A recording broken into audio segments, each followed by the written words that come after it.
Hello everyone, आज है 4 जून 2024 और आपको जैसा कि पता है कि आज इलेक्शन के रिजल्ट भी आने वाले हैं और उसके साथ साथ हम डेली द हिंदू एनालिसिस भी करते हैं और जो फैक्चुअल डाटा पढ़ते हैं हम उनके ऊपर क्वेश्चन की भी प्रैक्टिस करते हैं। तो चलिए उसी सीक्वेंस को आगे बढ़ाते हैं। सबसे पहला क्वेश्चन आता है, who has been elected as the first women president of Mexico. तो ये बहुत ही अच्छा क्वेश्चन है। देखो ऐसे जो क्वेश्चन होते हैं ना, जब पहली बार कहीं पर कुछ हो रहा होता है तो एग्जाम में फैक्चुअल क्वेश्चन पूछ लिया जाता है। तो बस वन लाइनर के पॉइंट ऑफ व्यू से याद रखना, option number A is the right answer. कोकिटल या कोकी गैल्वेज इज द राइट आंसर। ठीक है, आप जो भी इसको प्रोनाउंस करना चाहो, ठीक है, बस याद रखना। उसके बाद चलते हैं नेक्स्ट।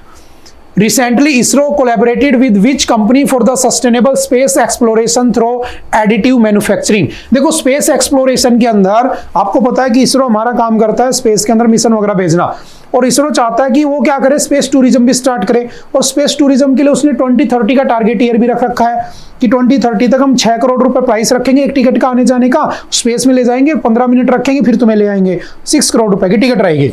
तो सेम ऐसे इसने अभी क्या किया है, किसके साथ कोलैबोरेट किया, तो याद रखना Wipro 3D, option number A is the right answer. ठीक है, तो option number A is the right answer. उसके बाद नेक्स्ट कौन सा है, according to the recent government data India got highest FDI foreign direct investment from which country in 2023-24। तो याद रखना option number B that is Singapore is the right answer. हमने सबसे ज्यादा किससे लिया, इन कंट्रीज में से तो सिंगापुर से सबसे ज्यादा क्या लिया होता है, FDI फॉरेन डायरेक्ट इन्वेस्टमेंट। ठीक है, उसके बाद चलते नेक्स्ट क्वेश्चन के ऊपर।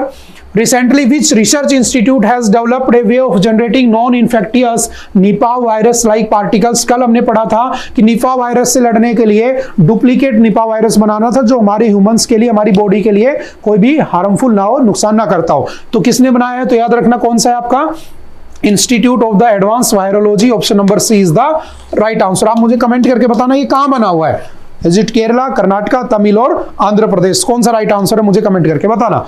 उसके बाद चलते हैं next. Who was India's first female permanent representative to the United Nations who has retired? तो कौन थी वो फर्स्ट फीमेल परमानेंट रिप्रेजेंटेटिव हमारी यूनाइटेड नेशन में, तो याद रखना Ruchira Kamboj is the right answer. और ये क्या हो चुकी हैं, रिटायर हो चुकी हैं। ठीक है, यूनाइटेड नेशन कब बना था, तो याद रखना कब बना होता है, 24 अक्टूबर 1945। और यूनाइटेड नेशन आज के दिन दुनिया का सबसे बड़ा ग्रुप है जिसका टारगेट है कि पीस मेंटेन रखना और जिसका काम है कि कभी भी वर्ल्ड वॉर 3 जैसे हालात नहीं होने चाहिए। तो वर्ल्ड वॉर 3 को अवॉइड करने के लिए बनाया गया बेसिकली। उसके बाद चलते हैं next. Recently, Harsh Kumar Jain has been appointed as the new ambassador of India to which country? तो याद रखना किसमें बना है, तो option number A that is Philippines is the right answer. देखो एक होता है एम्बेसडर, एक होता है हाई कमिश्नर। वो देश जो कभी ब्रिटेन के गुलाम थे उनके अंदर जो हमारा एम्बेसडर होगा उसे हम हाई कमिश्नर कह देते हैं, और वो देश जो कभी अंग्रेजों के गुलाम नहीं थे हम उनको क्या कह देते हैं, वहां पर एम्बेसी होगी, एम्बेसी के अंदर जो होगा एम्बेसडर कह देंगे। ठीक है, तो फिलीपींस में हमारा कौन है, एम्बेसडर। ठीक है, ऑस्ट्रेलिया में कौन होगा, हाई कमिश्नर। ठीक है, तो ऐसे याद रखना फिलीपींस में बनाया गया। According to the latest report of the airport council international, इसने बताया कि सबसे बिजिएस्ट एयरपोर्ट कौन सा रहा है, तो याद रखना option number C that is Hartsfield Jackson, यानी कि यूएसए में बना हुआ है, option number C is the right answer. अगर इंडिया के बिजिएस्ट की बात करूं तो इंदिरा गांधी जो हमारा टर्मिनल है, इंदिरा गांधी जो एयरपोर्ट है दिल्ली के अंदर, वो बिजिएस्ट रहता है, क्लीनेस्ट भी वही रहता है। ठीक है, तो ऐसे क्वेश्चन पूछ लेता है। चलो आप मुझे कमेंट करके बताना, how many international airports are there in India. India में कितने इंटरनेशनल एयरपोर्ट हैं, चलो कौन सी आवाज कमेंट करके बताएगा, बिल्कुल राइट डाटा बताना है। ठीक है, उसके बाद चलते next. Which state government has included artificial intelligence, AI का काफी बार पढ़ा है हमने, AI आर्टिफिशियल इंटेलिजेंस। ठीक है, इसका सबसे पहले स्टार्टिंग कब हुई थी, 1956 में। लाने वाला कौन था, जॉन मैकार्थे। ठीक है, आजकल इसको क्या कह देते हैं, चैट GPT, और इसका एडवांस वर्जन GPT-4 भी आ चुका। कौन लेकर आया था, सैम ओल्टमैन लेकर आया था। ठीक है, अब मैंने कहा कि किस गवर्नमेंट ने स्कूलों में बच्चों के लिए साथ किसको AI को वो कर दिया, इंक्लूड कर दिया, तो कौन सा होगा, तो आप समझ सकते थे केरला, क्योंकि Kerala is the highest, Kerala में क्या है, तो हाईएस्ट लिटरेसी रेट भी रहती है, तो option number D is the right answer. उसके बाद चलते हैं next.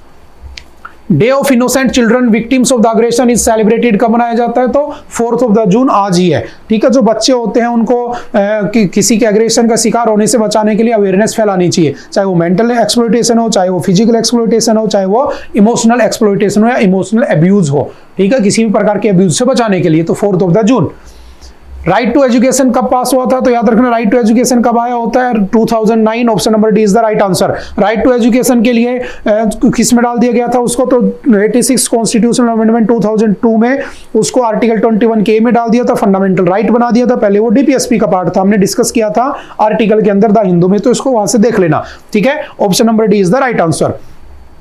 What is the India's rank in the sickle cell anaemia? तो कौन सी रैंक है इंडिया की? तो 3rd नंबर पे है। पहले पे कौन है? तो नाइजीरिया। दूसरे पे कौन है? तो कोंगो। और तीसरा कौन सा है? इंडिया, ठीक है। सिकल सेल एनीमिया क्या होता है? हमारे ब्लड में जो हीमोग्लोबिन होता है उसके अंदर चेंज हो जाता है, ठीक है। तो उसके अंदर जब चेंजमेंट हो जाता है तो उससे हमारी बॉडी के अंदर पेन वगैरह होना शुरू हो जाता है, क्योंकि हीमोग्लोबिन क्या काम करता है? ऑक्सीजन को बॉडी पार्ट्स तक पहुंचाने का काम करता है, ठीक है। उसके बाद इसको हमने डिस्कस कर लिया था आर्टिकल में। What is the target year to eliminate sickle cell anaemia? तो कौन सा target year? 2047 is the right answer. Option number C is the right answer.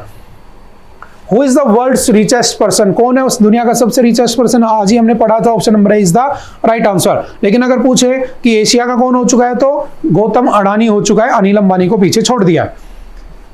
When was the FSSAI act पास? कब पास हुआ था FSSAI एक्ट? तो याद रखना 2006।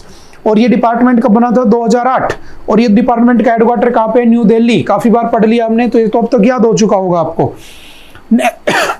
सॉरी, नेशनल क्राइम ब्यूरो कब बना था? तो नेशनल क्राइम ब्यूरो कब बना होता है? 1986। Option number B is the right answer, ठीक है। उसके बाद चलते हैं next. Who is known as the father of Indian Lok Sabha? Lok Sabha के इलेक्शन हो रहे हैं, तो लोकसभा के इलेक्शन हो रहे हैं, तो फादर किसे कहते हैं? तो सबसे पहला लोकसभा स्पीकर भी कौन था? तो जीवी मावलंकर और गणेश वासुदेव मावलंकर, और इन्हीं को क्या कहते हैं? फर्स्ट या founding father of the Indian Lok Sabha. तो ये क्या है? जीवी मावलंकर। और यही हमारे क्या थे? पहले प्रोटेम स्पीकर भी थे। प्रोटेम स्पीकर क्या होता है कि जब स्पीकर की अपॉइंटमेंट नहीं होती है ना लोकसभा के अंदर, तो उसके जब तक अपॉइंटमेंट होगी तब तक जो सबसे बूढ़ा होता है या सबसे ज्यादा बार जीत कर आ चुका होता है, एक्सपीरियंस ज्यादा होता है लोकसभा का कि काम कैसे होता है, यहाँ पे वर्किंग देख चुका होता है, उस आदमी को थोड़े दिन के लिए बैठा लेते हैं। और जब स्पीकर बन जाता है, अपॉइंट हो जाता है, तो उसको हटा देते हैं, उसे हम प्रोटेम स्पीकर कहते हैं, ठीक है। तो प्रोटेम स्पीकर भी कौन था? पहला जीवी मावलंकर ही था। तो इन्हें हम क्या कह देते हैं? Father of Indian Lok Sabha. By which constitutional amendment the voting age was reduced? देखो, पहले वोटिंग जो एज होती थी 21 साल, बाद में इसको 18 ईयर कर दिया गया, 18 साल। कौन से अमेंडमेंट में? तो 61st constitutional amendment, that is right answer, option number ए। और कब हुआ था 61st कॉन्स्टिट्यूशनल अमेंडमेंट? तो याद रखना ये कब हुआ था? 1989 में, ठीक है। राजीव गांधी के समय की बातें हैं, सॉरी। उसके बाद चलते हैं, which country is at top in the coal production? तो कौन से नंबर पे है दुनिया में? चाइना पहले पे है, इंडिया दूसरे पे है, प्रोडक्शन की बात करें तो, ठीक है। उसके बाद चलते हैं next. Which Indian state has maximum coal reserve? पहले नंबर पे कौन था उसमें? चाइना, दूसरे पे इंडिया, ठीक है।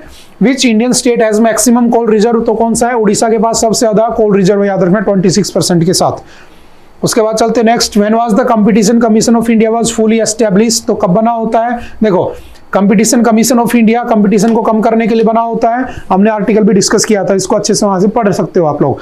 ये बना कब था? एक्ट आया था 2002 में, ये एस्टेब्लिश कब हो गया था? 2003 में, और कंप्लीट एस्टेब्लिश कब हो गया था? 2009 में एज ए बॉडी काम करना शुरू कर देता है। तो option number C is the right answer, ठीक है।